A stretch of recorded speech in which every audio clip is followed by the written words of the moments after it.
Hace tiempo colgué un vídeo que se llamaba Mis errores favoritos, ¿vale? Donde comentaba algunos de los errores más típicos que había cometido en mi carrera. El otro día estaba en neurocirugía y también tuve un fallo totalmente mío. Y que es curioso o interesante desde el punto de vista que normalmente uno trabaja con una serie de barreras de seguridad y en el momento en que no las sigues del todo es cuando fácilmente vuelves a caer en algún tipo de fallo. En este caso el problema había sido una bolsa de remifentanilo, ¿verdad? Que habíamos diluido el remifentanilo en 100.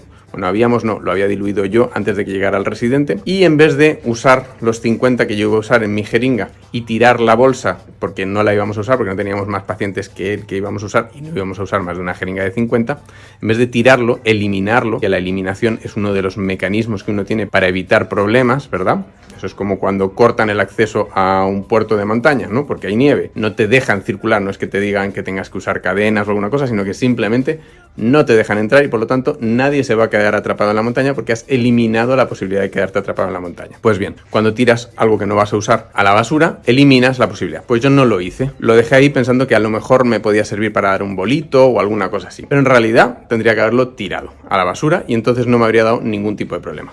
Entonces esa bolsa, aunque la dejé bien rotulada, que decía con una pegatina inequívoca de remifentanilo, lo dejé por ahí en el carro. Que ahí probablemente también fallé, porque normalmente si dejo una bolsa de remifentanilo la dejo apartada, ¿vale? O muchas veces me lo meto en el bolsillo y me la dejo ahí. Entonces ahí es muy difícil que un residente llegue y la coja por error. Pero bueno, no hizo falta un residente. En un momento dado en que fuimos a lavar una línea que tenía sangre, ¿verdad? Que habíamos pasado sangre, fuimos a poner un suero y yo mismo le pasé el suero a la residente, pensando que era otro suero que también te habíamos dejado en el carro, ¿vale? Teníamos 2 sueros de 100 en el carro en distintas posiciones y yo cogí el equivocado, que era el de remifentanilo, que venía marcado por un lado pero no por el otro, y la residente cuando lo cogió no vio que tenía una pegatina que decía remifentanilo. Además, cuando lo colgamos, pues también la pegatina miraba hacia el otro lado, así que ninguno de los dos nos dimos cuenta. Luego vimos que el paciente tendía a la hipotensión, le pusimos algunos bolos de fenilefrina y al ratito, mirando el palo de sueros, vi la pegatina y ya vi que era remifentanilo lo que estábamos usando para lavar esa vía. Así que ahí tenéis un fallo que podía haber sido totalmente evitable si yo hubiera sido más estricto con mis propias normas habituales o barreras habituales. En fin, si os interesa aprender más sobre errores en anestesia y cómo prevenirlos, os sugiero que veáis ese vídeo que colgué hace tiempo. Muchas gracias por haber visto el vídeo y os veo en el siguiente. Hasta pronto.